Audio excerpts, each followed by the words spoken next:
Bonjour à tous. Donc, selon une procédure qui a marché de manière à peu près satisfaisante pour certains d'entre vous, mais il y a quelques échecs, la leçon d'aujourd'hui est la présentation, des slides d'aujourd'hui est disponible avec ces petites feuilles où il y a l'adresse que j'ai recopiée, donc elle est juste. Il y a quelques minutes. Donc vous retrouvez le fichier des slides complètement. Il y a une trentaine de bouts de papier. Voilà. Donc vous pourrez la décharger directement dans le format de présentation. Donc aujourd'hui, on va continuer à monter dans l'agrégation des outils. Donc ce que l'on va considérer dans notre économie circulaire du carbone, c'est ce qui se passe en gros depuis les systèmes de culture jusqu'aux produits intermédiaires de seconde génération.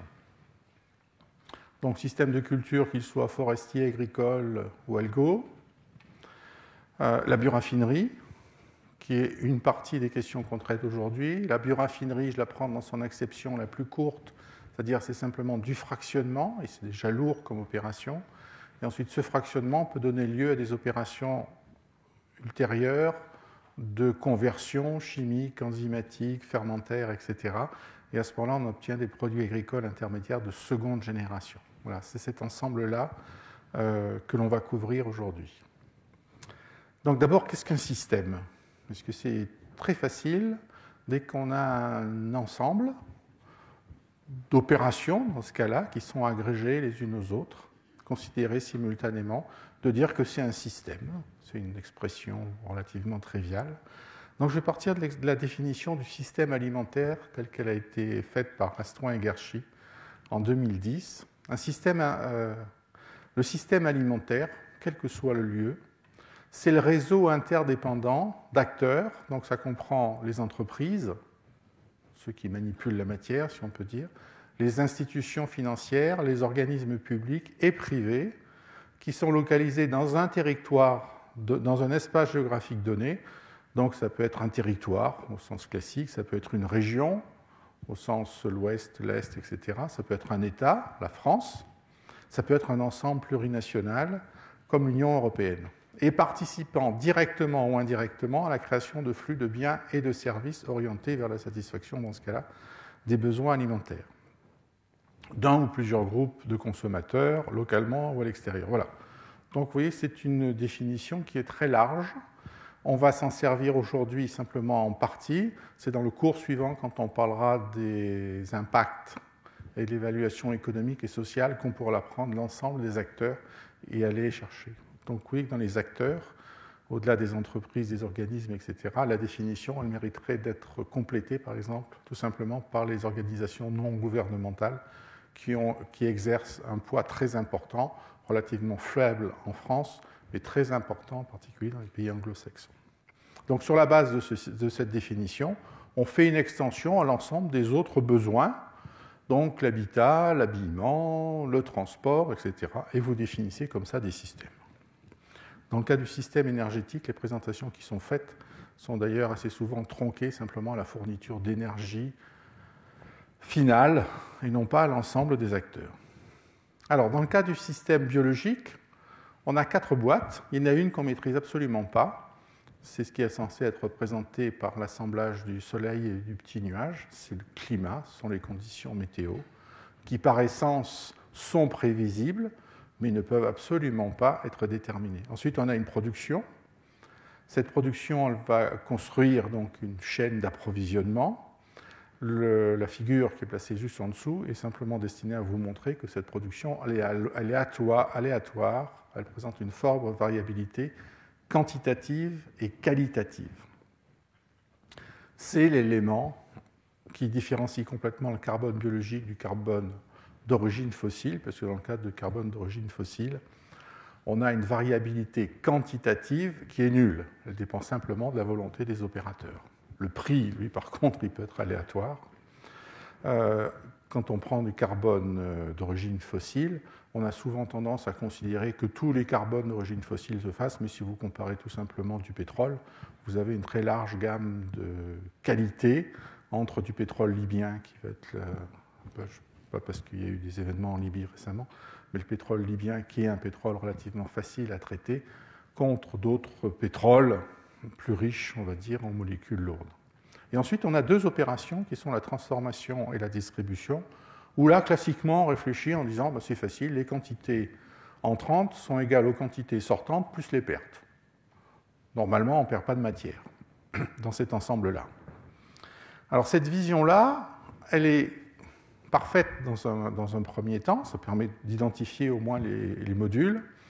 Il faut bien voir qu'au niveau de la production, on a toujours une forte variabilité. Et cette variabilité, elle est de deux ordres. Donc je l'illustre ici avec la teneur en protéines et le rendement à l'hectare du blé. Donc ce sont des données qui ont été obtenues par Arvalis et publiées par l'ONIC, qui est l'Office des céréales en France. Donc vous avez dans la figure du bas la teneur en protéines, qui est présentée ici. Donc c'est cet axe-là qu'il faut prendre, vous voyez, avec une variation qui va aller en moyenne, donc de 14 à 11. Le seuil de 12 est très important puisque c'est celui qui définit l'aptitude boulangère. Et ensuite, vous avez une variation des rendements qui traduit, dans ce cas-là, l'influence de deux facteurs. D'une part, le progrès génétique, d'autre part, le progrès agronomique au sens conduite de culture. Il est toujours difficile d'arriver à savoir quelle est la balance des deux, donc c'est plus simple de dire qu'ils interviennent tous les deux, en gros, dans un ratio 50-50. Il y a une augmentation constante des rendements jusqu'en 2003. Depuis, les rendements ne croissent plus avec une pente qui était classiquement de 1 quinto par hectare et par an. C'était le gain qu'on obtenait et qu'on attribue en général à la composante génétique. Directement, il y a stabilité des rendements, non pas parce qu'on a atteint une limite biologique, mais il semblerait, on est simplement dans l'hypothèse explicative, il semblerait que les variations climatiques soient responsables, en gros, de l'inaptitude des variétés en place à répondre, à bien s'exprimer dans les conditions climatiques actuelles. Par contre, la variabilité des protéines, vous voyez, est très large, mais elle est pratiquement indépendante de l'année. Il y a une oscillation très importante. Voilà, ça c'est le premier schéma, donc ça décrit la partie production. Mais une fois qu'on a fait cette partie production, je vous rappelle que la dernière fois, dans les cours précédents, on avait 4 familles importantes à prendre de molécules. Ça recommence, voilà. Amidon, lipides, sucre et lignocellulose. Je laisse de côté la partie protéine quand on veut faire de la chimie verte. Il y a deux autres variables qui sont les rotations et l'assolement.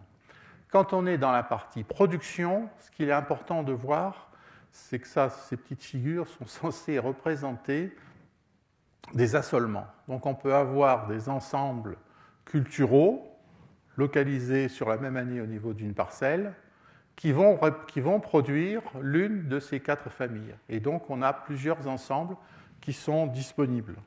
Je veux dire, si vous voulez faire de la lignocellulose, vous pouvez utiliser des pailles de blé, vous pouvez avoir des taillis à rotation courte, ou vous pouvez avoir de la forêt. Ces 4 ensembles-là vont vous donner de la lignocellulose.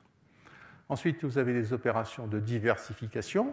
Donc, c'est tous les endroits où on va couper la matière en molécules élémentaires, augmenter sa réactivité par des opérations de diversification. Là, on a une figure qui est inversée, puisque partant d'un monomère, d'un synthon, d'une molécule plateforme, on est capable de créer plusieurs molécules. Et ensuite, on a la distribution, donc où on va répondre aux fonctions d'usage. Et là, on a un autre ensemble où, pour une même fonction d'usage, on peut avoir plusieurs combinaisons, plusieurs formulations. On parle à ce moment-là de substitution fonctionnelle. Donc cet ensemble-là, ça donne simplement du maillage.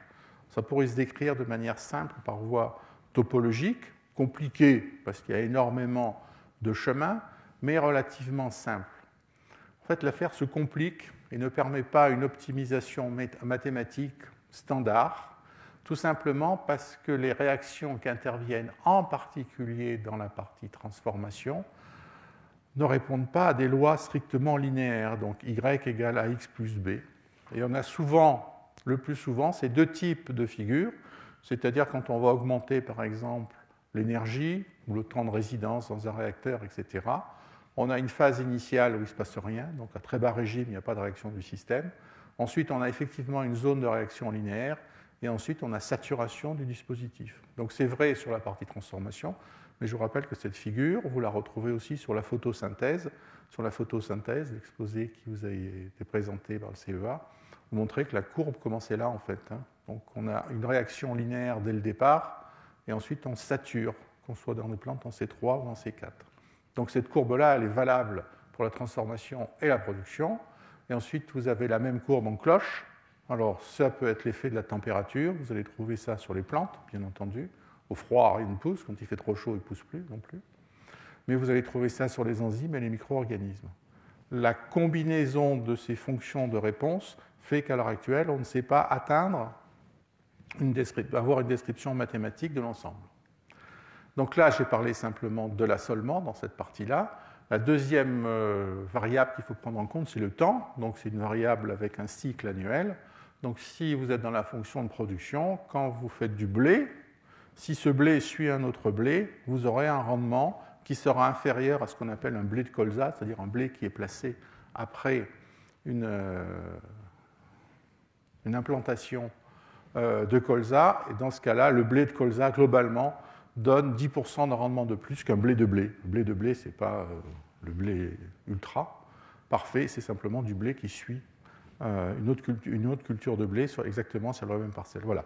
Donc voilà pourquoi l'ensemble, il peut être compliqué de par le maillage, mais il est compliqué parce que les fonctions de réponse que l'on a à l'intérieur ne sont pas linéaires. Et à partir de ce moment-là, on passe dans des systèmes complexes qu'on ne sait plus décrire. Donc on va rentrer dans la partie bioraffinerie. Donc, dans cette bioraffinerie, on s'appuie d'abord sur les systèmes de culture. Alors, le système de culture, c'est la description sur un ensemble géographique donné de l'ensemble des cultures qui vont être implantées et de leur, donc ça c'est la partie assolement, et ensuite de la rotation sur un cycle pluriannuel. Pour faire cela, donc, ça concerne des cultures de plein champ, des plantations forestières et des productions confinées d'algues. Donc les productions confinées d'algues à l'heure actuelle sont hors jeu, ce sont des outils expérimentaux, c'est-à-dire de laboratoire ou de développement, donc il n'y a pas de réflexion à ce niveau-là. Les plantations forestières se caractérisent, qu'il s'agisse de forêts de taillis à rotation courte ou de taillis à très courte rotation, TCR ou TTCR. Donc là, on a des cycles qui vont être en gros entre 3 ans et 10 ans. Bon, la forêt, c'est plutôt 50 ans, bien entendu, si vous faites du bois d'œuvre. La culture de plein champ, donc là, on est dans un cycle annuel. Pour définir un système de culture, on a besoin de 4 tâches. Enfin, on devrait satisfaire 4 tâches. D'abord, la définition des contraintes et des objectifs reposant sur le système de culture. La deuxième, c'est la conception et la génération des systèmes de culture. La troisième, c'est l'évaluation des systèmes de culture. Donc c'est là où on retrouvera du côté de la production, l'aptitude à produire, mais c'est là où vous utiliserez tout l'outil analyse cycle de vie. Et la dernière, elle est très particulière, c'est la dissémination des systèmes innovants. Elle est liée au fait que le monde agricole n'est pas composé de très grandes exploitations et par voie de conséquence, en raison de la fragmentation des acteurs, même s'ils ont plusieurs centaines d'hectares, il faut que les innovations diffusent parce qu'aucun d'entre eux n'a la capacité de générer l'innovation. Ce n'est que collectivement qu'ils vont pouvoir générer, financer cette innovation et ensuite la faire diffuser. Donc ça, c'est une particularité liée à la structure du monde agricole et à son morcellement géographique. Les deux fonctions qui sont classiquement remplies, c'est la génération de systèmes de culture et l'évaluation des systèmes de culture. Ça, ce sont les deux points qui sont à l'heure actuelle relativement bien remplis. La définition des contraintes et des objectifs est une tâche qui est relativement peu satisfaisante dans sa description conceptuelle. La dissémination des systèmes innovants se heurte assez rapidement au fait qu'il y a justement une innovation et donc vous modifiez un système capitalistique d'une manière ou d'une autre. Alors, ça, c'est les 4 tâches. Si ensuite vous voulez travailler donc sur le binôme culture de plein champ et plantation forestière, donc surtout TCR, etc., amener une nouvelle culture, développer une nouvelle culture, ça va avoir 2 conséquences. La première qu'on peut envisager, donc si on va raisonner sur l'ensemble écophysiologique, c'est que cette spécialisation régionale va favoriser le développement d'adventices et de bioagresseurs. À partir du moment où vous implantez une culture en grande surface, vous allez avoir les bioagresseurs, la loi de Darwin toujours respectée, les adventistes, qui vont arriver alors que quand vous faites quelques hectares expérimentaux, il ne se passe rien du tout. Alors un exemple tout simple, c'est l'explication qui est apportée en particulier par l'ONF pour expliquer le développement des populations de sangliers. À partir du moment où vous implantez des cultures de maïs sur des surfaces considérables, les sangliers qui sont hébergés dans l'habitat naturel trouvent là une source d'alimentation. Le fait que le nombre de chasseurs diminue n'est pas un problème en soi-même.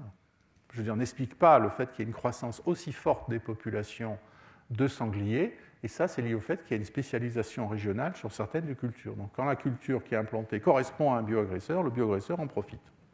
Sachant que dans le cas du sanglier, le seul moyen de le contraindre reste à l'heure actuelle la chasse.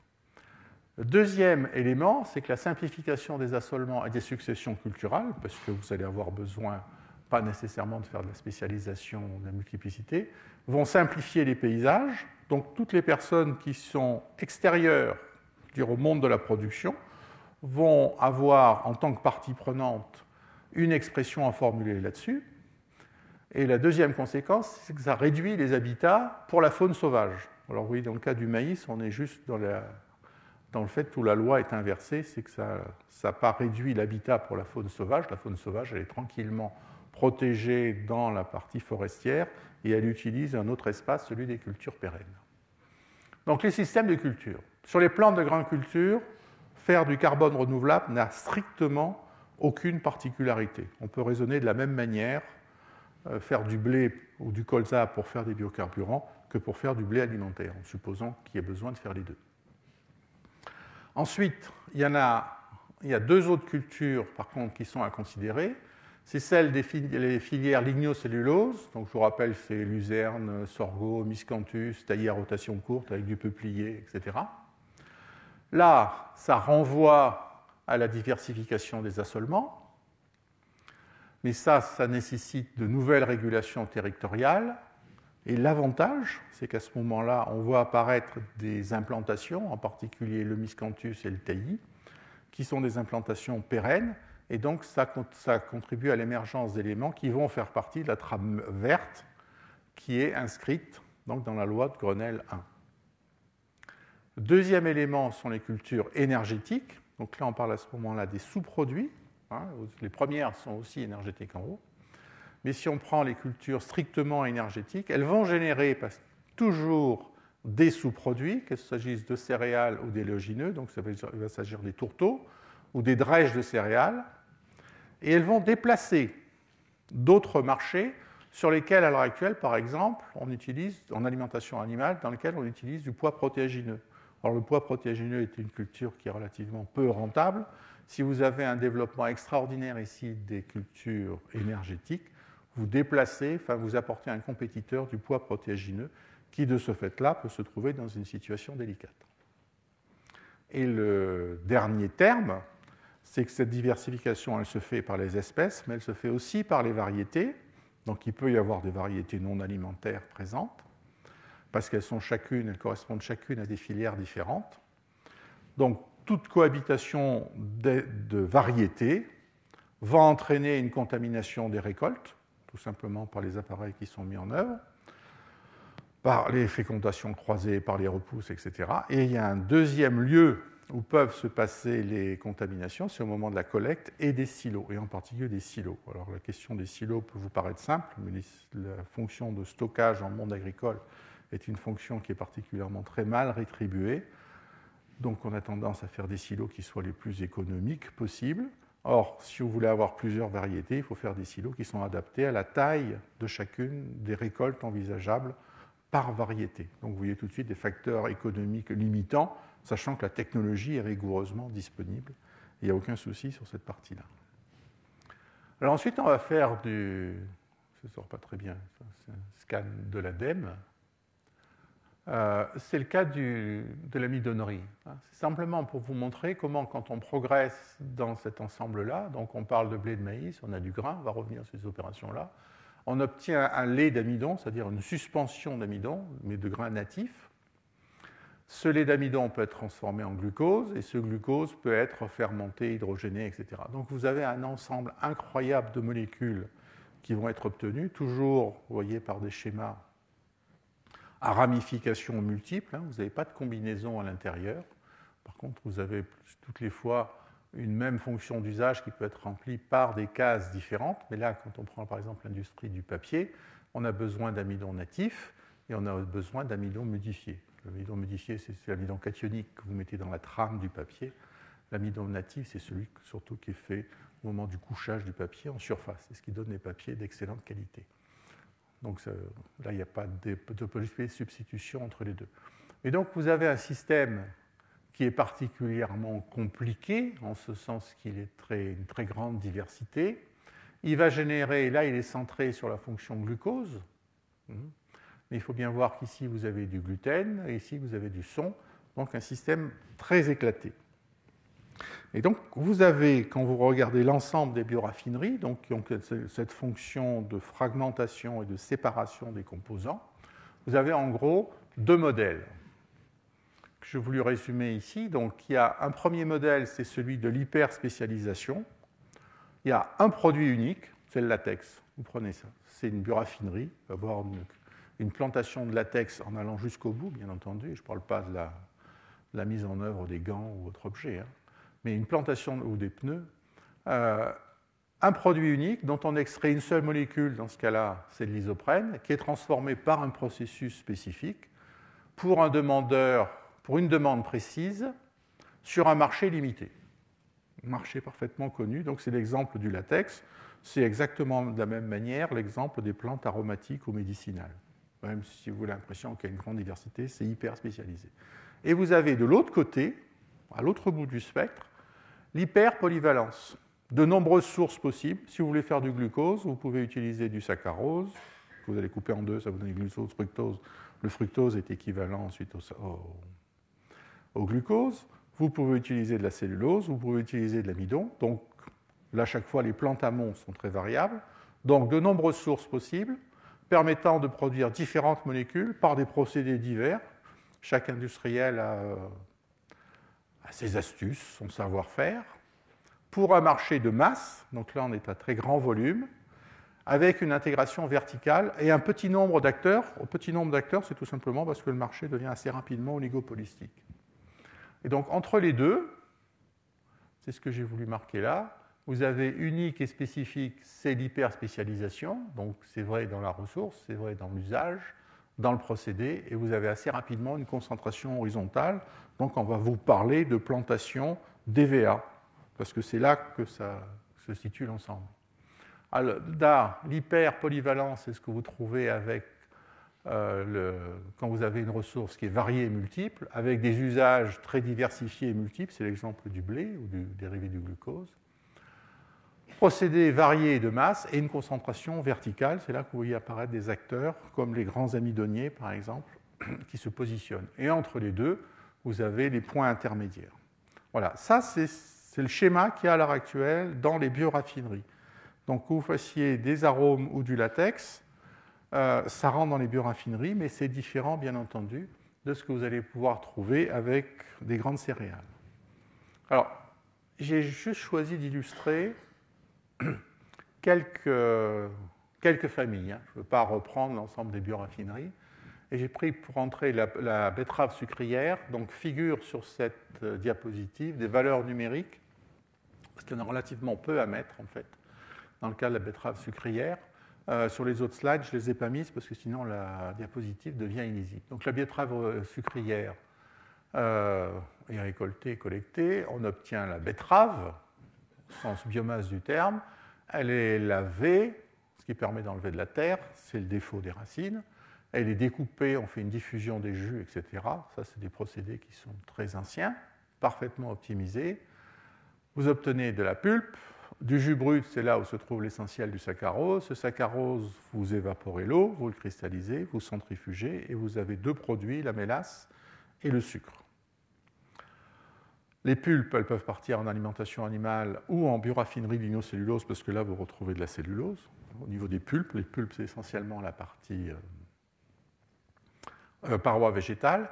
Et donc j'ai mis sur le côté un certain nombre de valeurs numériques, à côté de ce schéma, ce flowsheet, quelques valeurs numériques qui sont importantes. Alors, dans le cas de la betterave sucrière, c'est une racine qui est récoltée humide, vivante. L'inconvénient du fait qu'elle soit vivante, c'est qu'en fait, elle a une durée de vie relativement courte. Et donc, sa durée de vie, une fois arrachée, c'est 80 à 160 jours. Donc, une campagne sucrière, elle s'étale sur plusieurs mois. Les betteraves sont déterrées au dernier moment, mais il ne faut pas trop attendre, parce que sinon, les parcelles à l'automne peuvent être inondées en raison de pluies excessives. Donc, il y a un petit jeu compliqué à trouver. Et ensuite, elles peuvent être stockées éventuellement à l'usine. L'usine, évidemment, voulant en stocker le moins possible. Mais à partir du moment où elles sont déterrées, et même en fin de vie, de toute façon, ce sont des organes qui ne vivent plus de photosynthèse, donc la teneur en saccharose diminue. Ce qui veut dire que là, on a une campagne sucrière qui est relativement courte. Ça dure plusieurs mois, c'est tout. Et c'est le principal défaut de la betterave sucrière, c'est le fait qu'une usine, une sucrerie, va tourner en gros pendant 4 mois. Le deuxième élément, c'est que c'est un organe végétal que l'on transporte, humide. Donc on promène malheureusement de l'eau, ce qui veut dire qu'à partir de ce moment-là, vous êtes obligé d'optimiser. Et on sait que les betteraves, elles sont prises en gros dans un rayon de 25 km autour de l'usine. Là, j'ai mis les rendements. Ça, c'est les rendements humides, bien entendu. Rendement humide, il est exprimé là. La teneur en eau de betterave, c'est de 72 à 77. Ensuite, dans la matière sèche, vous avez essentiellement du saccharose, de la pulpe et un soupçon de protéines.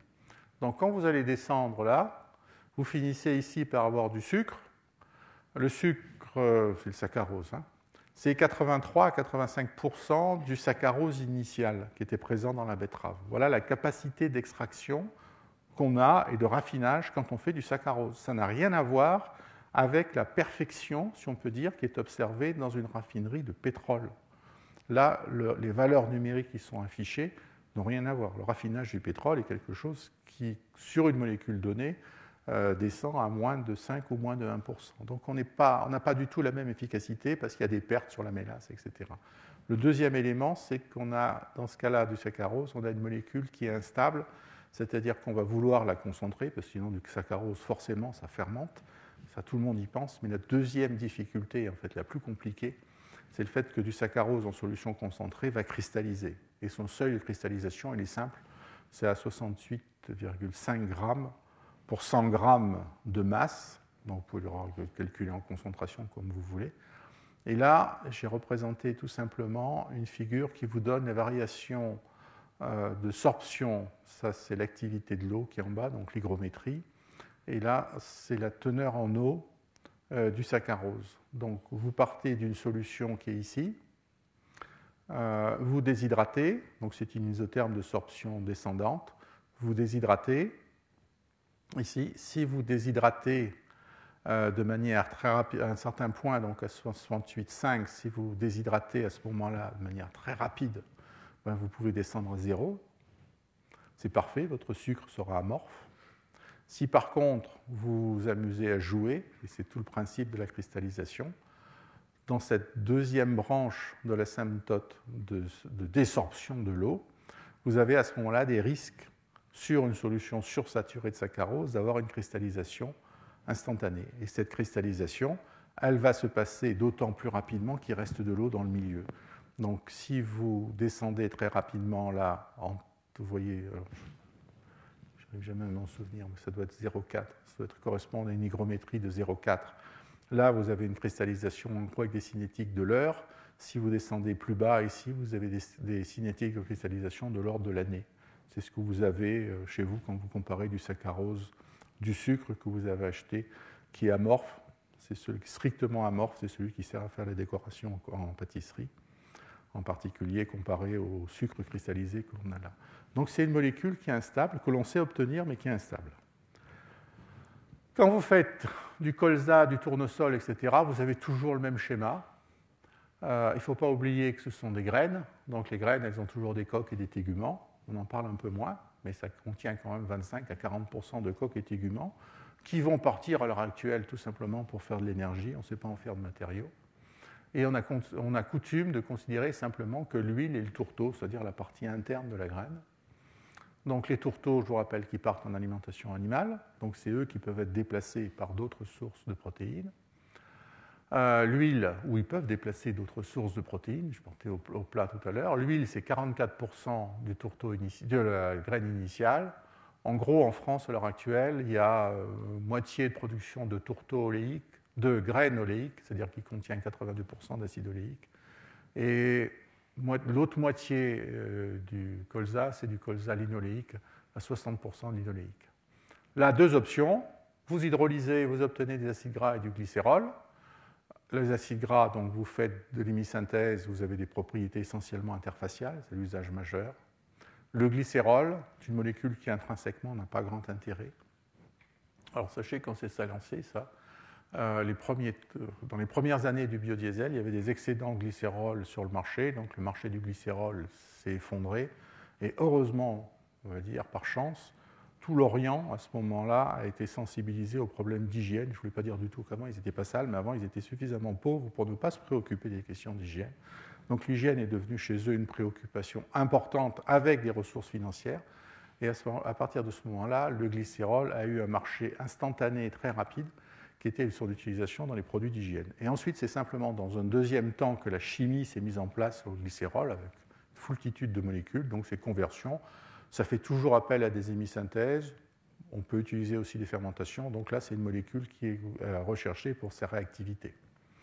Et l'autre partie, c'est la transestérification, donc là-dessus, qui vous permet d'obtenir du biodiesel. Voilà sur le schéma colza, tournesol, et vous retrouvez à chaque fois des effets, le bioénergie n'est pas important, mais des effets en particulier de bascule, d'incidence sur le marché du monde animal. Prenez les microalgues, c'est exactement la même chose. C'est la même logique. Donc les microalgues, vous pouvez les faire toutes seules. L'intérêt à l'heure actuelle, c'est surtout de les coupler à de la méthanisation, parce que la méthanisation va vous apporter une source d'azote. Sinon, les microalgues étant des organismes vivants comme les autres vont être limités par cet élément-là. Donc pour faire la première étape de pousse des microalgues, vous utilisez la méthanisation. Ensuite, vous avez votre culture. Vous exercez un stress azoté, c'est-à-dire que vous limitez, une fois qu'il y a le nombre de cellules est suffisamment important, à ce moment-là, il y a une contrainte sur la fourniture d'azote, et les microalgues étant des organismes assez simples, vont continuer simplement à accumuler de l'énergie sous une forme lipidique. Et donc là, vous avez le verrou actuel majeur qui est celui de la récolte, de la collecte. Alors en anglais, on vous parle de dewatering. Voilà. Donc la concentration, il faut l'avoir en tête, quoi. C'est 2 pour 1000 à 8 pour 1000. Le lait, c'est 4% de matière grasse, 4% de protéines. Donc vous voyez, quand on voulait comparer par rapport à une suspension qui est équivalente dans son principe, qui est une suspension de lait, le lait c'est 10 à 50 au-dessus en termes de concentration. Et ça vous explique pourquoi faire partir l'eau de ce milieu-là est une opération aussi lourde au plan énergétique. Vous récupérez de la biomasse, vous faites une rupture cellulaire, c'est très facile parce que ce sont des cellules très faciles. Vous récupérez un soupçon de glucides. Alors j'ai enlevé les valeurs numériques parce que sinon c'était illisible. Protéines, lipides, en gros c'est la moitié de protéines, la moitié de lipides. Les protéines, vous retrouvez l'effet alimentation animale et alimentation humaine.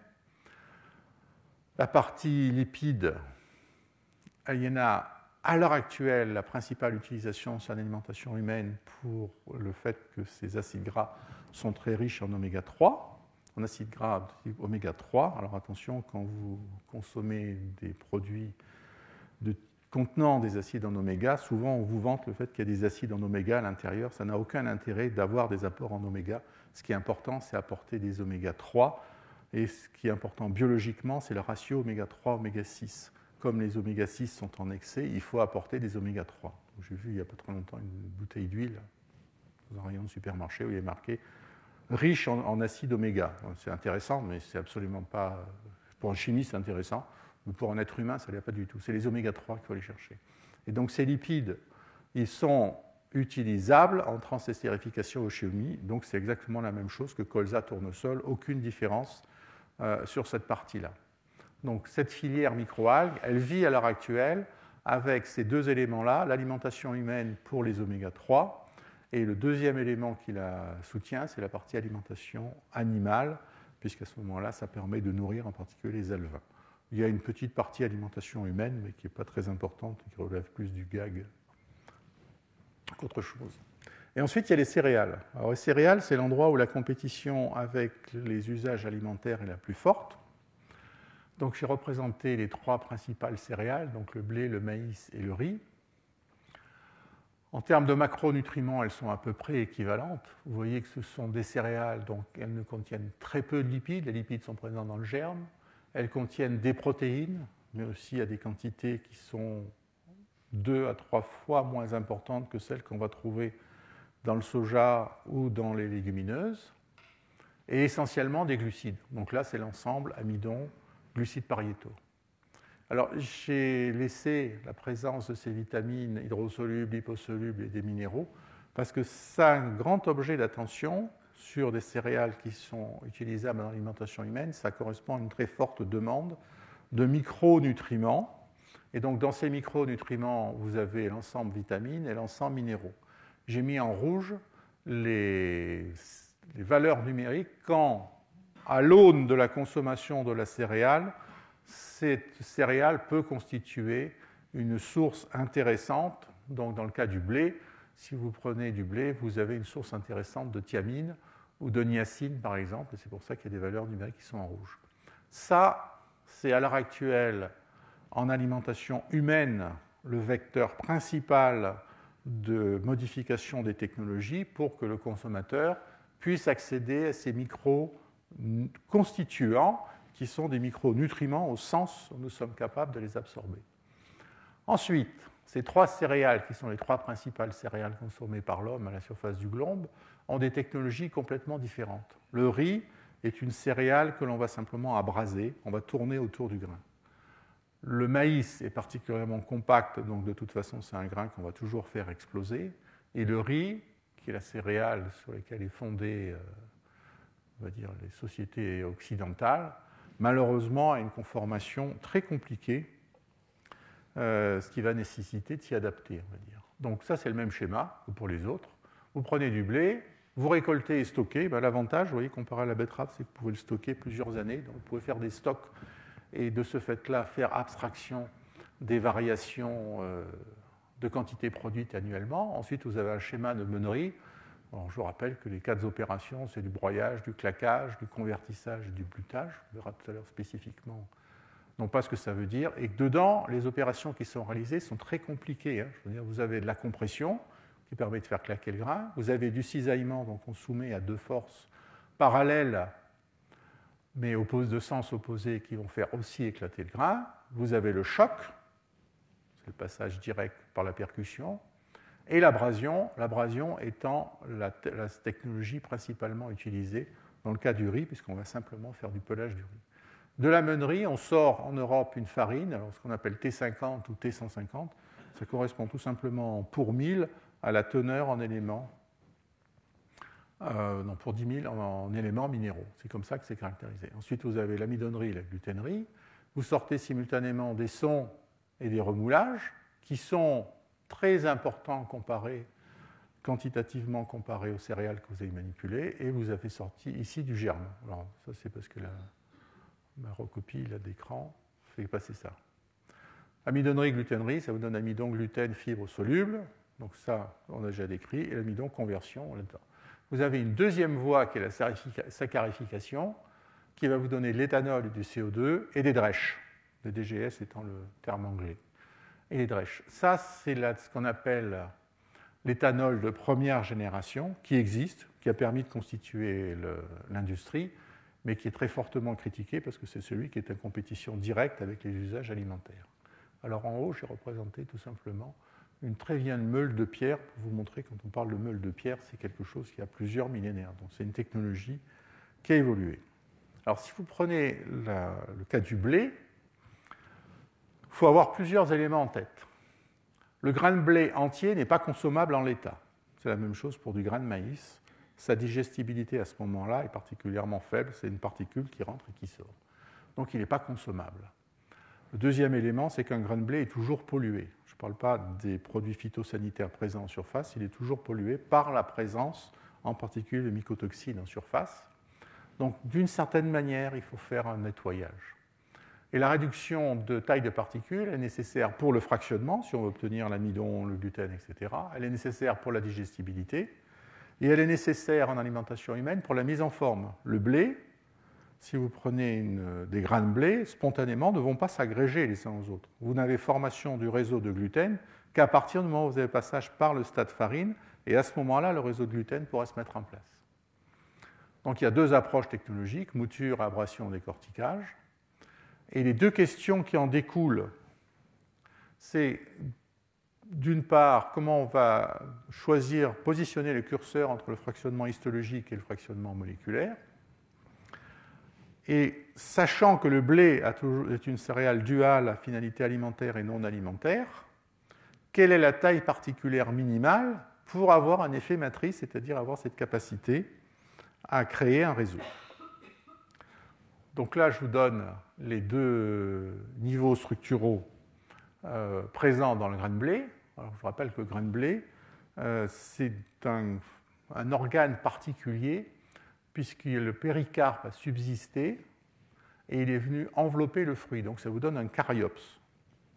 Alors ce caryopse, il est très intéressant, ça veut dire qu'il est mécaniquement résistant.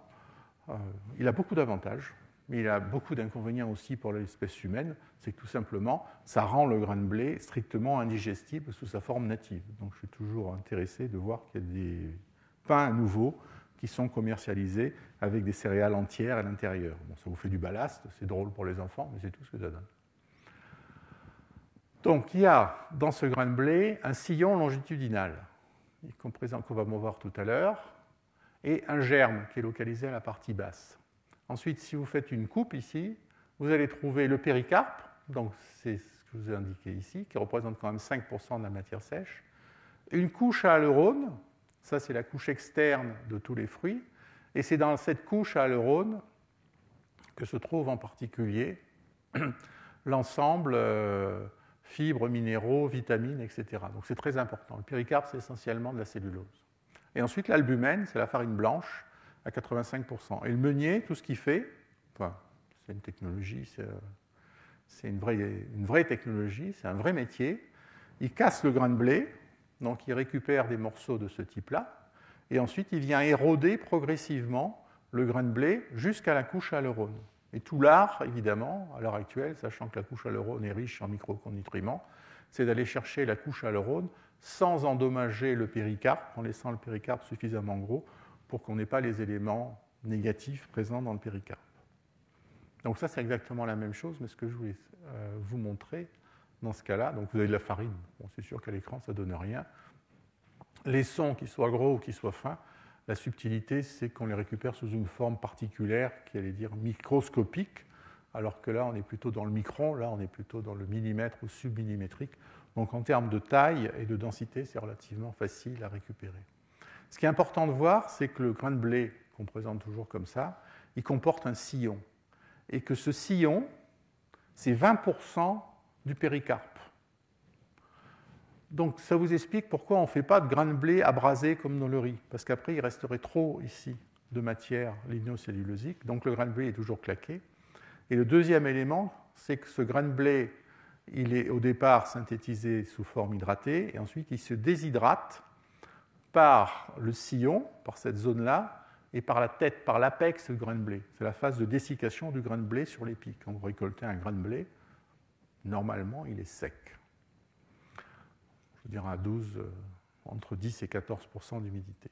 Et ce qui est intéressant, c'est que ce grain de blé, en fonction de sa cinétique de dessiccation, donc là c'est un croisement du biologique et du physique, si la cinétique est très rapide, vous allez avoir un albumène corné. Alors l'albumène corné, prenez tout simplement du maïs, l'albumène est pratiquement toujours corné. Si vous avez une cinétique de déshydratation lente, vous allez avoir un albumène farineux. Ça c'est l'aspect. La conséquence, elle est simple, c'est que si vous avez un albumène farineux, l'obtention d'une farine est relativement facile et peu énergétique, donc ça va vous consommer en gros 13 kJ par kilogramme de grain. Si vous avez un albumène corné, ça va monter à 18. Donc ça vous explique pourquoi on fait très peu de farine de maïs, ou on fait des farines à très grosses particules, on parle de semoule de maïs, parce que le coût énergétique est trop important. Donc ça explique la différence entre le blé et le maïs. Derrière, c'est la cohésion des protéines qui en est responsable. Le facteur explicatif est là. Donc, vous voyez comment des conditions de culture, de récolte et un choix génétique peuvent vous conduire à une très forte variabilité du coût énergétique ensuite induit par l'opération de fractionnement. Alors, dernière grande famille, c'est toute la lignocellulose. Donc, il va venir des plantes lignocellulosiques, de l'amidonnerie. L'avantage des deux, si on compare par rapport en particulier à la betterave, ben, tout simplement, ça marche toute l'année. Donc, vous pouvez avoir une usine qui fonctionne toute l'année et qui est alimentée en lignocellulose, qui va avoir 3 sorties. La principale, c'est la papeterie, c'est celle qui existe déjà. Donc, vous allez avoir des fibres, des lignines, essentiellement des lignines Kraft. Les lignines Kraft, elles partent principalement en énergie-combustion. Il y a une petite partie qui part dans les matériaux. Les fibres partent, bien entendu, essentiellement dans la partie papeterie. Mon gazéification, on en a déjà parlé dans un cours précédent, mais je vous la rappelle ici. Et l'autre terme, c'est le pré-traitement à l'hydrolyse qui va vous permettre d'obtenir des lignines, dont on a toujours la même difficulté d'usage, mais surtout hexose, pentose. Donc ça, c'est en concurrence complète avec la voie amidon ou la voie saccharose de la betterave ou de la canne. Vous fermentez et vous obtenez acide, alcool, etc. Voilà comment les différentes bioraffineries existent à l'heure actuelle. Donc, une fois que vous avez décrit ça, vous disposez de votre logique analyse cycle de vie.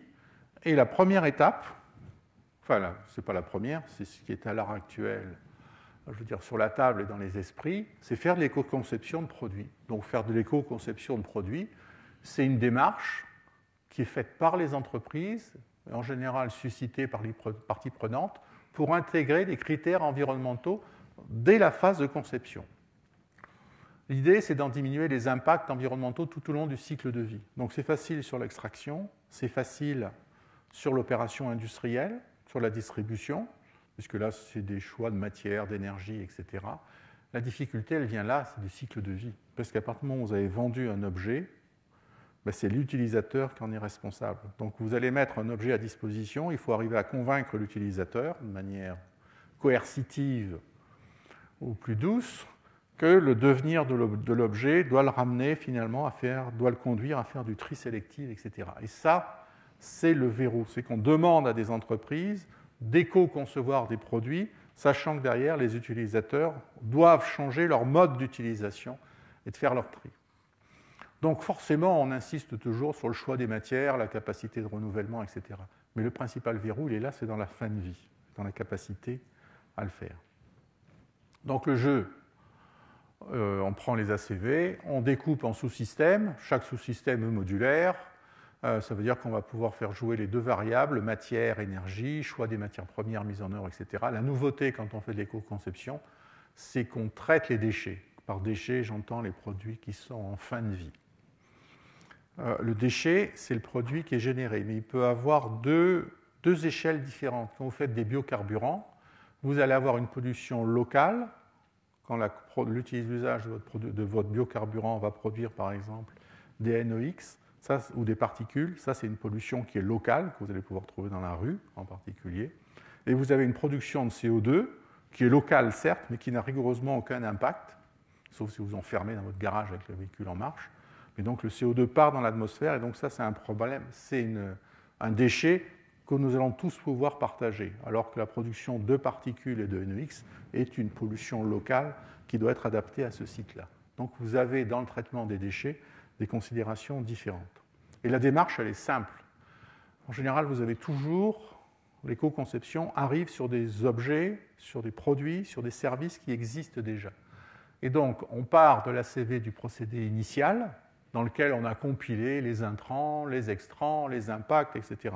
Donc c'est toute la difficulté de réalisation d'une ACV, mais ce n'est qu'une ACV, avec toute la difficulté. Une fois que vous avez fait cette ACV, donc je vais vous la représenter, je ne sais pas si ça sort bien, ça sort mieux à l'écran qu'ici, j'ai l'impression. Cette ACV, vous la représentez en compartiments, donc vous avez les choix des matières premières, la production, la distribution, l'utilisation et la fin de vie. Et là, c'est les compartiments. Là, c'est l'impact. J'ai oublié de le mettre. Donc là, il faut rajouter dans la variable supérieure, c'est l'impact. Mais donc, vous avez autant d'impact que de fonctions que vous choisissez, bien entendu. Et vous partez, bien entendu, dans une logique de décroissance en disant, je vais prendre le segment qui est le plus élevé et je vais voir comment ce segment le plus élevé, je vais pouvoir le diminuer. Là, spontanément, c'est un exemple pédagogique sans aucun contenu. Il ne reflète aucune réalité. C'est évident que ce n'est pas la distribution sur laquelle il faut travailler. C'est plutôt sur la partie fin de vie, où il y aurait un effort à réaliser, et ensuite sur la partie production. Et une fois que vous avez envisagé ça, à ce moment-là, vous faites des alternatives technologiques à ces différentes étapes. Vous construisez des scénarios alternatifs.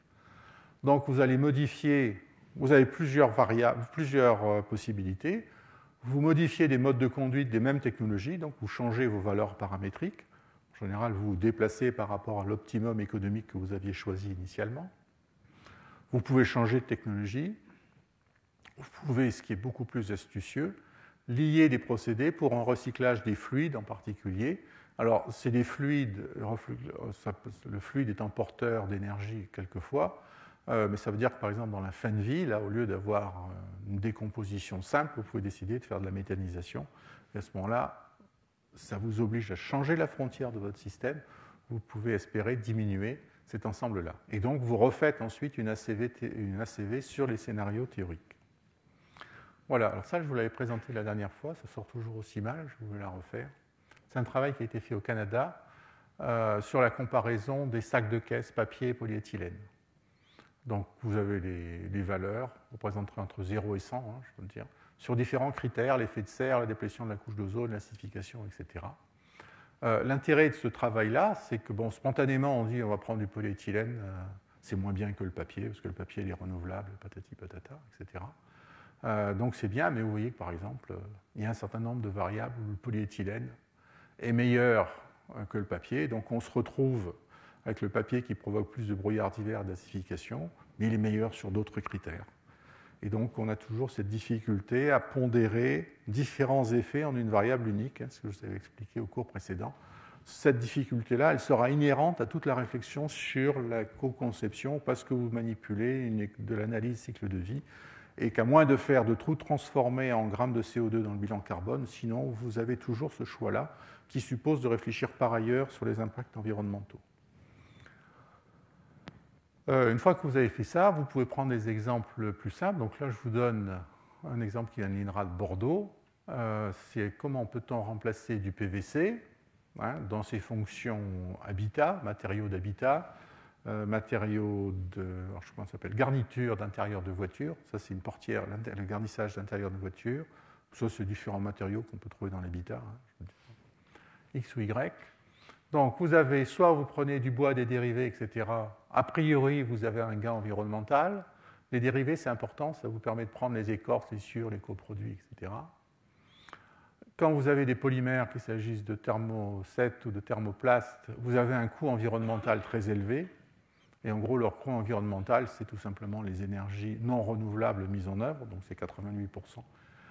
D'où l'idée de faire des mélanges entre eux. Et donc, vous trouvez à l'heure actuelle de plus en plus de produits qui sont des composites bois-plastique, où on a deux variables, le coût environnemental et les performances techniques. Et quand vous commencez à faire ces mélanges-là, bien entendu, vous vous retrouvez dans des systèmes multivariables. Donc, l'avantage des dérivés du bois, c'est qu'ils vont vous apporter de la rigidité, mais ils vont aussi vous apporter de la fragilité. Ils vous apportent une moindre densité que les polymères de synthèse. Et on sait à l'heure actuelle, alors c'est un défaut, on sait compatibiliser chimiquement, c'est-à-dire donc créer les zones d'interface entre la matrice polymérique la matrice polymérique d'origine fossile et la matrice polymérique d'origine biologique. L'avantage des polymères de synthèse, donc ça a été fait à Bordeaux essentiellement avec du polyéthylène haute densité, c'est que ça vous apporte la stabilité dimensionnelle et ça vous permet d'utiliser des polymères recyclés, parce que c'est bien de mettre en place le recyclage, mais ce n'est pas utilisable de le recycler. Voilà. Et donc, pour ça, ont été développés un certain nombre d'algorithmes d'optimisation multi-objectifs stochastiques. Ah, il y a une diapo qui a volé là. Bon, on la trouve plus tard dans les systèmes. Voilà, donc on parle, c'est très facile de discuter impact environnemental, sachant qu'il y a n variables pour décrire l'impact. Après, vous avez une deuxième variable, deux autres variables, alors, qui sont l'enfance de l'art, qui sont l'énergie et la matière, en raisonnant essentiellement sur le carbone, si vous voulez. Puis il y a une autre variable qu'on oublie très souvent, qui est l'eau. Alors, ce n'est pas le contenu en eau de l'objet que vous avez devant vous, mais c'est toute l'eau qui a été nécessaire pour que cet objet existe. Sachant qu'il y a une plante, cette plante a dû consommer de l'eau. Quelquefois, il a fallu l'irriguer. Puis ensuite, quand vous êtes dans une sucrerie, c'est le rêve, parce qu'une sucrerie se constitue un stock d'eau, si on peut dire, un volant d'eau simplement à partir de l'eau des betteraves et consomme très peu d'eau. Par contre, dès que vous êtes dans une amidonnerie, une gluténerie, etc., là, l'eau, il faut la changer régulièrement. Donc, ce qu'on va prendre quand on va calculer l'eau virtuelle, c'est comptabiliser toute l'eau qui est nécessaire pour les opérations de production agricole et industrielle, toujours ramener à l'unité fonctionnelle. Donc, vous prenez 1 kg, on va dire que c'est l'unité fonctionnelle aujourd'hui, donc de lait, de blé, de maïs, de riz, de porc et de bœuf. Pour obtenir ça, au travers des différentes opérations, donc c'est 1 kg de bœuf, non pas de vivant, c'est représenté 1 kg, on va dire, de viande hachée, enfin de viande prête à consommer. Voilà la quantité d'eau qu'il a fallu avant. Alors ça, c'est les valeurs numériques qui circulent dans la littérature. Elles sont intéressantes parce qu'en général, il y a ces deux colonnes-là qui sont données. Et donc, vous voyez que le lait demande que pour 1 litre de lait, on a juste besoin de 790 litres d'eau. Je ne vous rappelle pas, ce n'est pas le mouillage du lait qu'on fait là, parce que sinon, ce n'est plus du mouillage, là, c'est de l'homéopathie. Et ça monte, dans le cas du bœuf, jusqu'à 13 mètres cubes. Ça, c'est très intéressant, mais il ne faut pas oublier que nous consommons des objets, certes liquides, en particulier le cas des boissons alcoolisées, mais qu'il faut raisonner, si on fait de la nutrition, en matière sèche, parce que c'est ça ce que nous consommons. Et donc là, manque de chance, le lait est à 8% de matière sèche, le blé, le riz, etc., c'est 88, le porc, c'est 40, et le bœuf, c'est entre 30 et 50. En fonction de l'organe et de l'âge de l'animal, c'est plus élevé dans le cas du veau. Et donc, vous voyez à ce moment-là la quantité d'eau nécessaire, donc exprimée en litres d'eau par kilogramme de lait sec. Le lait n'a pas été séché, on reste bien sur cette forme-là. Vous voyez que les quantités nécessaires sont monstrueuses. Et ça, c'est quelque chose qui échappe complètement au fait que vous pouvez vous trouver à consommer des unités fonctionnelles où il y a un contenu en eau virtuelle à l'intérieur pour que cet objet existe. Sachant que l'eau est un facteur limitant dans un certain nombre de pays, il faut intégrer cette variable-là dans le raisonnement et ne pas le laisser tomber. Donc il y a un travail qui a été publié il y a quelques jours dans PNAS par Hoekstra et Mekkonen, donc en 2012. Alors ils se sont amusés à compiler entre 1996 et 2005 toutes les données qu'ils pouvaient trouver dans la littérature, données officielles. Donc il n'y a pas de sondage, il n'y a rien du tout. Ils ont pris les valeurs commerciales, puisque à partir du moment où il y a commerce, il y a facture, donc il y a identification du volume. Les données démographiques, les statistiques sur l'usage de l'eau, etc., avec la pluie, l'eau recyclée, etc. Voilà, globalement, pour que la vie existe à la surface du globe, alors j'ai oublié de mettre la quantité d'eau qui était tombée sur le sol. En gros, il a fallu 9 milliards de mètres cubes d'eau. Il y en a 92% qui servent dans l'agriculture. Il y en a un quart qui sert pour les céréales primaires, 22% pour la production de viande et 7% pour les produits laitiers. Attention, ça, les 27, 22, etc., c'est en kilogrammes de matière vive, si on peut dire, ce n'est pas en produits secs. Donc il faudrait retravailler ces données-là. Et ça viendrait augmenter considérablement la partie production de viande. Et alors, ils ont fait ce travail-là en partant des pays. Et ce qui est intéressant de voir, c'est qu'on voit apparaître il y a trois angles. Le premier, c'est les pays qui, globalement, pour vivre, importent de l'eau. Je ne parle pas de l'eau du Jourdain que Palestiniens et Israéliens se disputent. La question n'est pas là. C'est des pays où, quand vous regardez leur mode de vie global, pour vivre, à Malte, il y a 92% de l'eau virtuelle qui est importée. En Israël, c'est 82%. Voilà. Alors, c'est évident que les données statistiques dépendent de la structure des États, de leur niveau des administrations, etc. Puis ensuite, vous avez des pays qui sont très importateurs. Ça, c'est parce qu'il y a une analyse des flux commerciaux. Donc, les pays qui importent beaucoup d'eau, vous allez trouver les USA, l'Allemagne, l'Italie, malheureusement la France. Vous voyez que c'est en milliards de mètres cubes par an, sachant que tout à l'heure, il y avait 9 milliards. Donc, Ça vous explique cela. Et il y a des pays qui sont très exportateurs au travers de leurs produits. Donc vous trouvez les USA. Les USA importent, mais exportent aussi de l'eau au travers de leurs produits agricoles, etc. Donc il faut faire l'ensemble. Je veux dire, ensuite, faire des bilans par pays, c'est ce qui a été fait dans la première ligne ici. Et donc vous voyez les pays apparaître, et donc ils ont fait une superbe carte où il y a les flux d'eau qui sont représentés entre pays. Donc là, vous avez l'importation, donc la flèche, ça c'est la zone de production, et ça c'est la zone d'importation. Donc exportation de l'eau vers une zone d'importation, et ensuite ici exprimé en gigas, donc ça fait des mètres cubes, d'eau par an.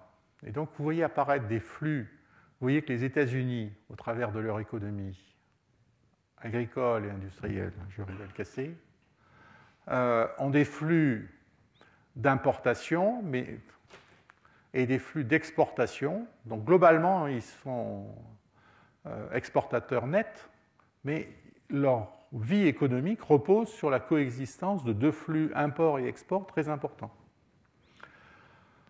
Après, il y a des variables, il y a des résultats qui sont assez étonnants. Vous voyez que le Brésil, qui est toujours considéré comme le poumon de la biosphère, le Brésil est importateur d'eau au travers de l'Argentine.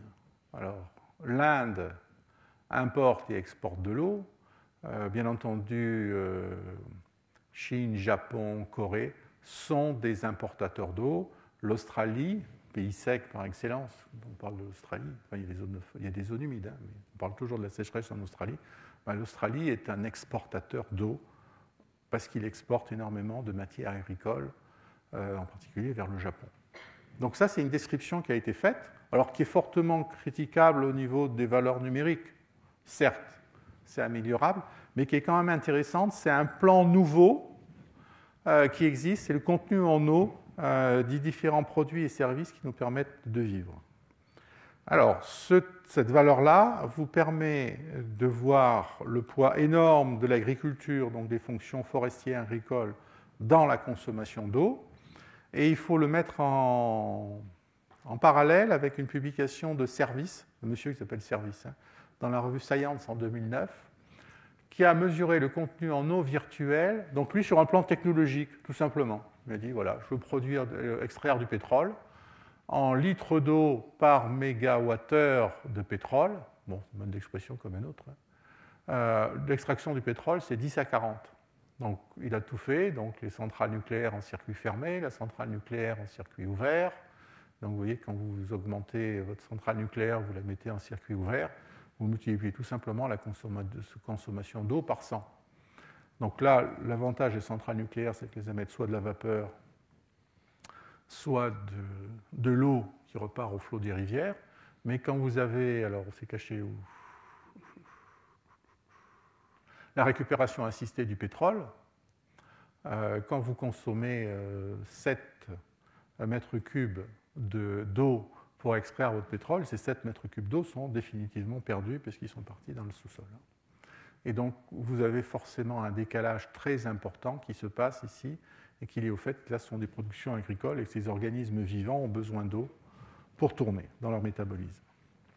Donc, on est capable, à l'heure actuelle, de décrire sur les variables énergie, carbone, eau, qui est nouveau, et impacts environnementaux, l'ensemble des produits et services que nous utilisons.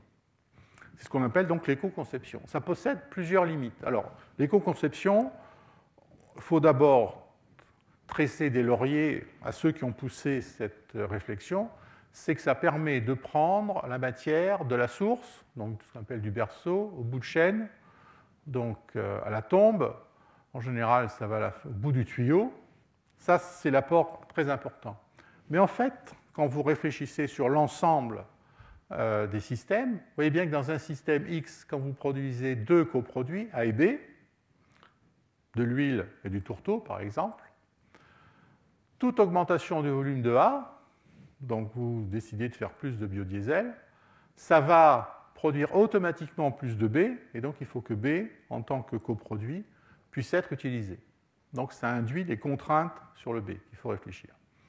Mais l'inconvénient majeur de l'éco-conception des produits, c'est qu'elle ne réfléchit pas aux synergies potentielles avec les autres systèmes présents géographiquement.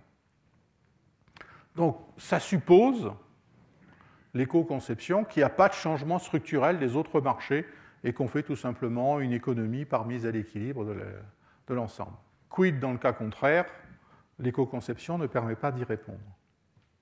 Donc on parle à l'heure actuelle d'éco-conception, de construction de systèmes, de l'éco-conception. Donc ça, c'est une représentation très théorique. Donc on a une chaîne technologique qui aboutit à 3 produits différents, là, avec une possibilité de bypass entre l'échelle 2 et l'échelle 5.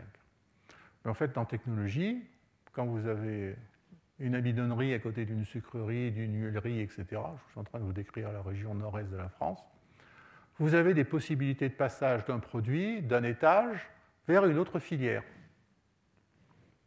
Complètement.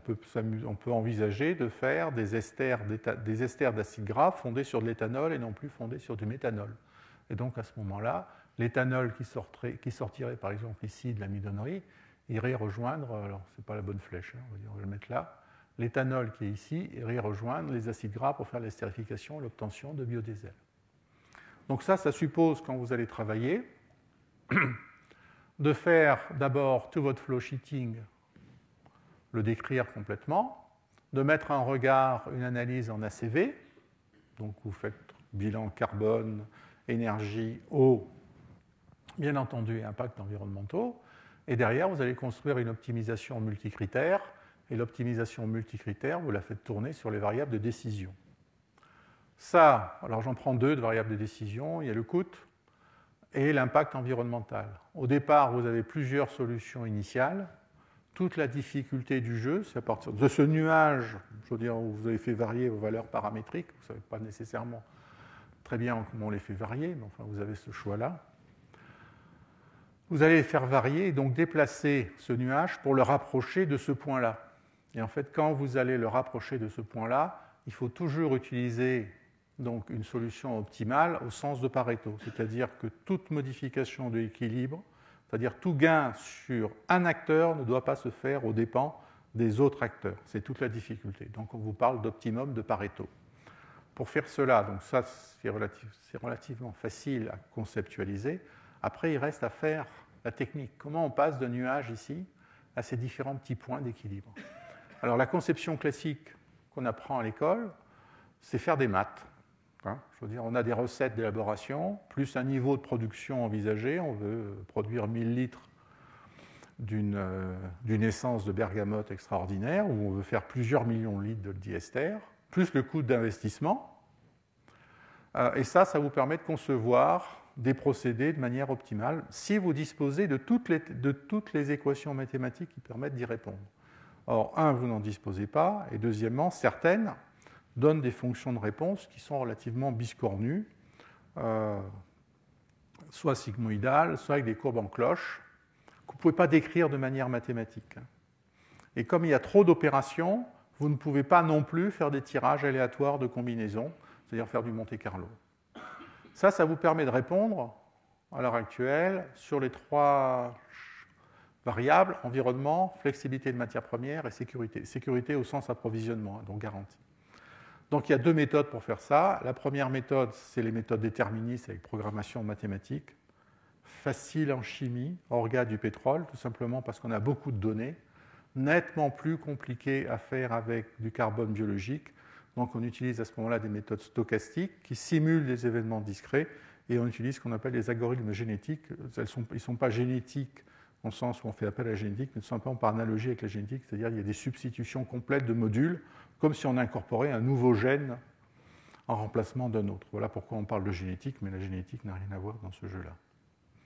Et une fois que vous faites ça, donc vous voyez, vous avez localisé ici des filières industrielles côte à côte, des entreprises qui, a priori, n'ont pas grand-chose à voir les unes avec les autres. Et quand vous faites cette organisation-là, vous débouchez très rapidement sur ce qu'on appelle de l'écologie industrielle. Alors, les anglo-saxons parlent aussi d'écologie industrielle, mais vous trouvez tout un tas de mots qui sont équivalents. On va vous parler de métabolisme, de parc éco-industriel, de biocénose industrielle, de réseaux d'échange de sous-produits. Donc là, vous voyez, surtout en français, on est toujours très fort pour faire ce genre de choses, quoi. Donc l'écologie industrielle, c'est considérer l'ensemble des acteurs, indépendamment des structures d'entreprise, et vous faites une gestion intégrée des flux de matière, d'énergie, etc., toujours pour limiter l'impact environnemental. Le nouveau paradigme, c'est qu'on prend tout. Et chacun ne réfléchit pas c'est soi. Donc on n'est pas dans l'éco-conception, on n'est pas dans le verdissement d'une entreprise, l'entrée et sortie, non. On est dans l'intégration complète des activités humaines. Les deux clés, c'est que les rejets d'une activité sont les ressources potentielles d'une autre activité, et les activités sont suffisamment proches physiquement pour faire ces échanges. Donc c'est une optimisation qui se passe à ce moment-là à l'échelle inter-entreprise, inter-filière. Et il faut toujours avoir les deux. Vous avez deux approches. C'est-à-dire c'est une approche qui est d'abord transversale géographique. On raisonne sur un territoire donné. Ce n'est pas quelque chose qui se fait dans l'espace. Et deuxièmement, c'est une approche qui raisonne par filière. On a là aussi un deuxième élément de réalité. Il y a ce raisonnement-là, mais il faut bien voir que ça vous oblige à prendre la logistique. Ça, c'est le lien avec le territoire. Il va falloir transporter, localiser côte à côte pour que les coûts de transport soient les plus faibles possibles, mais il va falloir reculer le plus loin possible parce que personne n'a envie d'avoir une usine de méthanisation au bout de la rue, c'est sympathique, enfin on rêve d'avoir autre chose quand même. Donc il y a la logistique, il y a le droit, parce qu'à partir du moment où vous échangez des sous-produits, des déchets de l'un, l'autre doit recevoir des déchets. Si c'est un déchet, il l'achète 0 €. Si vous voulez lui vendre de l'énergie, si vous voulez lui vendre de la matière, c'est plus un déchet. Et donc il faut changer quelquefois des dénominations, et forcément, il faut modifier l'économie, au sens faire entrer des valeurs économiques. Alors, il y a deux exemples que je voulais vous donner. Alors, il y en a un qui est absolument célèbre, c'est celui de Kalundborg au Danemark. Alors, c'est une toute petite ville de 20 000 habitants qui a commencé à réfléchir à ça dans les années 90 et qui a localisé, mais de manière réfléchie, construite, plusieurs activités industrielles. Et ces activités industrielles sont complémentaires les unes des autres. Donc ça, c'est ce que vous pouvez trouver sur la brochure que la mairie de Kalundborg vous distribue quand vous allez les voir. Donc vous voyez, alors la ville, je ne sais plus où elle est passée. Je suis allé il y a 3 ou 4 ans, donc je ne sais plus où c'est la ville. Enfin, normalement, il y a la ville. Hein. Mais enfin, toujours est-il qu'il y a les fermes qui sont là. Donc ça, c'est la production lignocellulose. Vous avez une deuxième partie de ferme ici, c'est l'aquaculture. Vous avez un lac, parce qu'en fait, c'est parti du fait que c'était la seule source d'eau douce dans la région. Donc, il y a un lac de Tissot. Et puis ensuite, tout un tas d'entreprises. Donc, le Waste Water Treatment, il gère en particulier les eaux usées de la ville. Donc, c'est pour ça que je ne vois pas où est partie la ville. Et puis, il y a des industriels qui sont installés. Donc, vous avez forcément l'usine ici de pompage. C'est peut-être ça la ville. Oui, voilà, la ville est représentée ici. Donc la ville est l'utilisateur primaire de l'eau. Cette eau est ensuite donnée à des stations d'épuration. Là, il y a une centrale énergétique.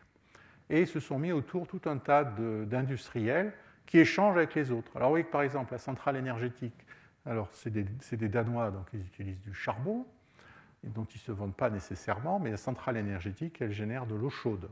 Et l'eau chaude va partir dans les fermes aquacoles. Idem, vous avez une entreprise qui s'appelle Novozymes qui produit de l'insuline. L'insuline, elle est produite à partir de levures.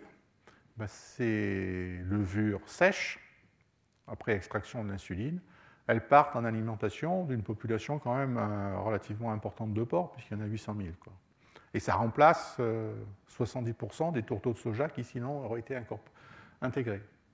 Là, dans l'usine énergétique, il y a du SO2 qui est produit parce que les vapeurs sont désulfurisées. Donc il y en a 150 000 tonnes. Ça sert dans cette autre usine ici qui fabrique des panneaux de plâtre. Et c'est un remplacement du gypse importé. Donc ça, c'est l'écologie industrielle réelle. C'est quelque chose qui existe depuis plus d'une vingtaine d'années, à l'échelle d'une petite ville qui a décidé à un moment donné de s'industrialiser, mais qui a décidé collectivement, avec l'ensemble des parties prenantes, non pas de refuser l'industrialisation, mais de la conduire de manière aménagée. Alors, c'est l'exemple idéal qui est cité dans toute la littérature. C'est quand vous allez visiter la mairie, ils vous font visiter ça, c'est parfait.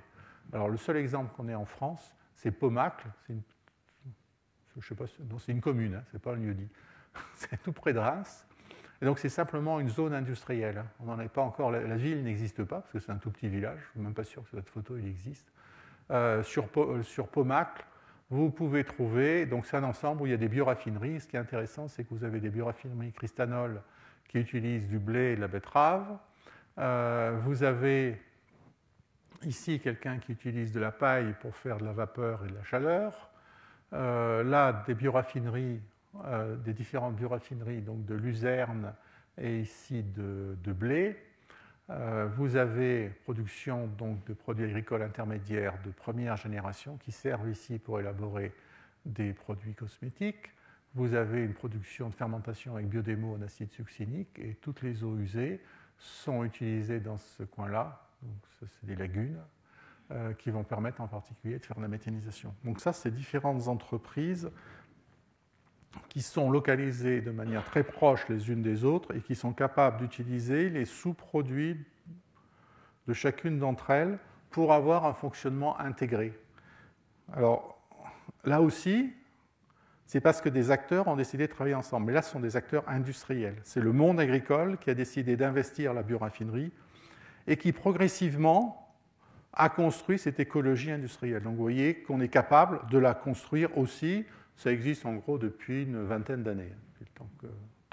Voilà. Il y a par contre, la ville n'est pas présente et ça tourne essentiellement autour de la bioraffinerie. Vous n'avez pas de production de plaques au plâtre, vous n'avez pas de ferme aquacole, etc.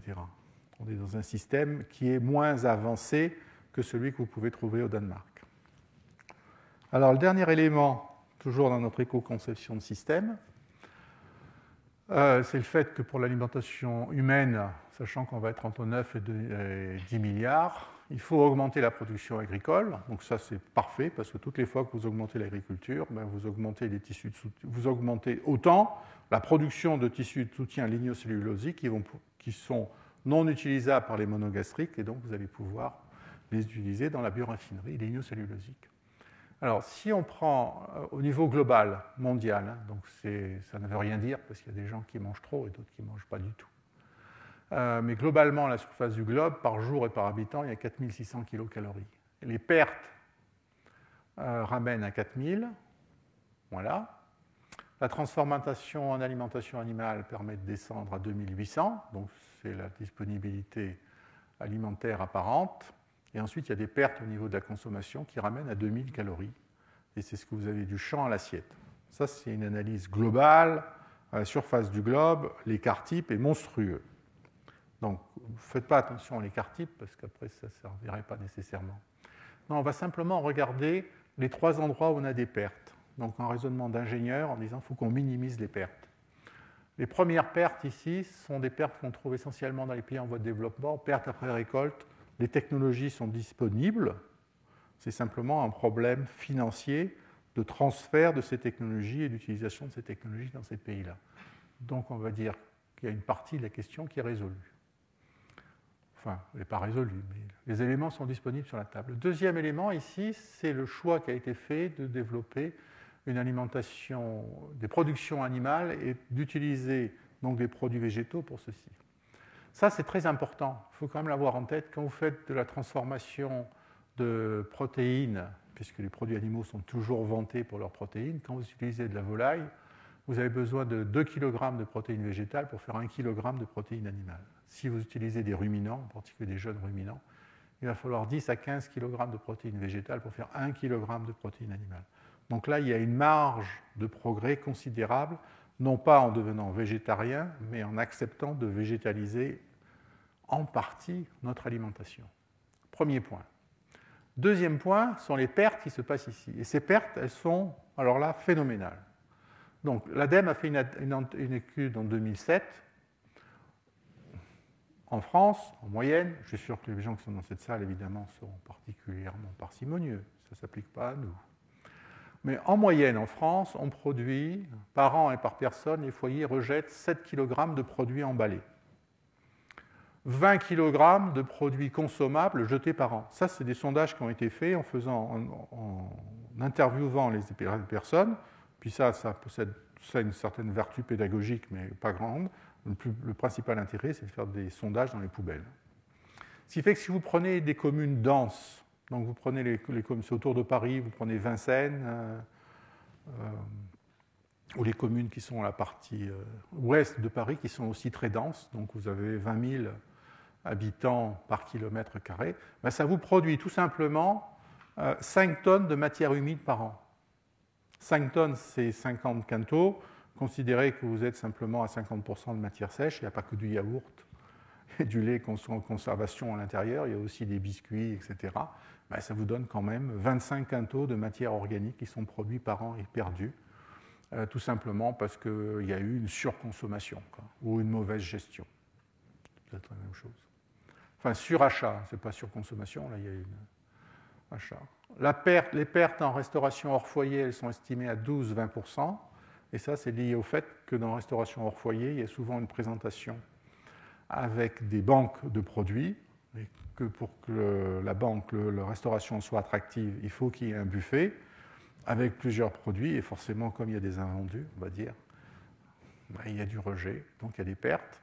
La distribution dans les différents hypermarchés, etc., il n'y a que 1 à 2%, et c'est simplement les dépassements de DLC, donc c'est très faible. Donc il y a des solutions pour ça quand même, sur lesquelles il faut réfléchir. C'est la réduction des déchets avec les DLC. Vous pouvez vous amuser simplement à regarder les DLC. Elles sont le même produit, la même technologie. La DLC est différente aux États-Unis et en France. Elles sont plus longues aux États-Unis qu'en France. Donc ça suppose de changer la réglementation. Vous avez aussi l'interdiction des eaux grasses, qui sont directement motivées sur des raisons sanitaires. C'est très bien, mais la disparition de ces eaux grasses, qui comprenaient aussi les déchets de restauration, etc., fait qu'il y a une source d'alimentation, en particulier pour l'alimentation porcine, qui a disparu. Il y a le libre-service, donc tout ce qui concerne les supermarchés, où chacun se choisit, donc forcément là on génère des invendus, et le fait que la méthanisation est relativement peu implantée en France. Oui, ça s'arrête bientôt. Voilà, donc on a décrit dans cette partie de cours un grand ensemble qui concernait la Terre, dans lequel on a des ressources naturelles qui vont produire, avec apport d'énergie solaire, des forêts et des cultures.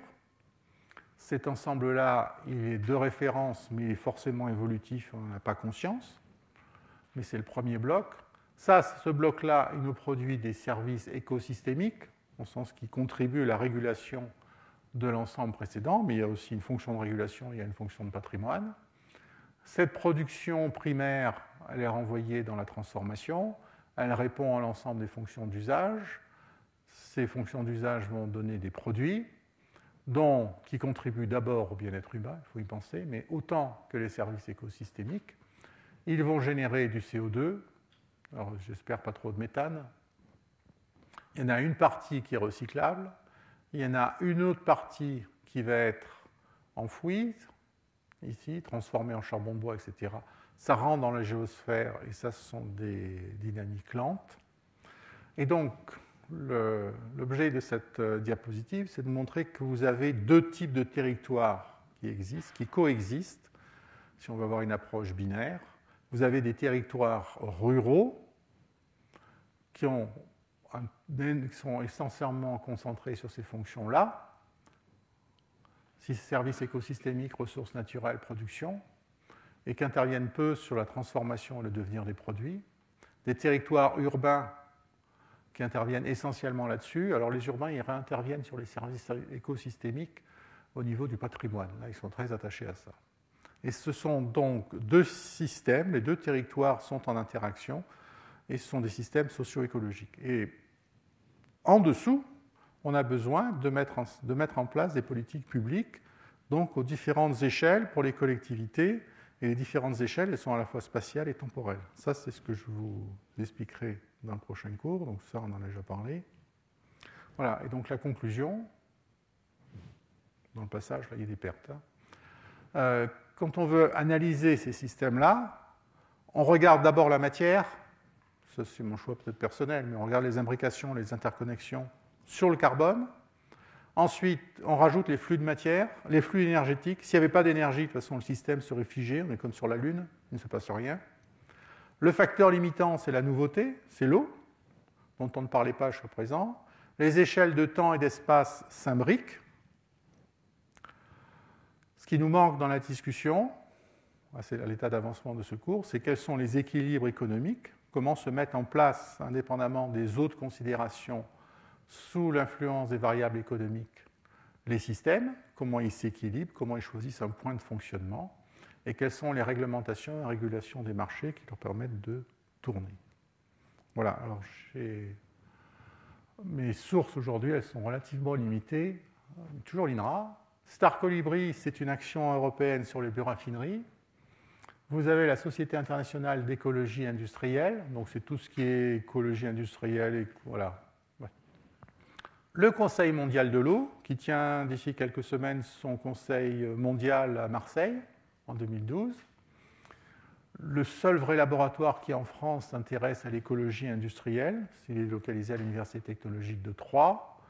Vous avez ici deux entités, alors il y a une association et ici une entreprise, qui font des études ACV, impact environnemental, jusqu'à l'écologie industrielle.